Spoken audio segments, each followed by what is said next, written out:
Me, manners.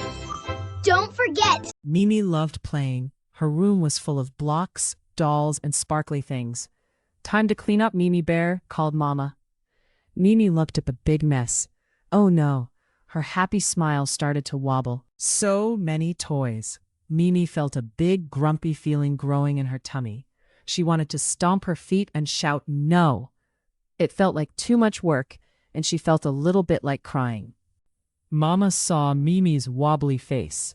"My sweet Mimi, sometimes cleanup feels big, right?" Mama hugged her. "Let's take 3 slow, happy breaths together. 1, 2, 3.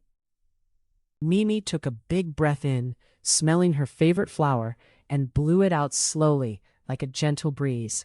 She did it again and again. Her grumpy tummy felt a tiny bit softer. "Okay, Mama," she whispered. "I can try." Mimi started putting blocks in the box, then dolls on the shelf. She even hummed a little song. Soon her room looked tidy. Mimi felt so proud, and her heart felt calm and happy. "Yay, Mimi," Mama clapped.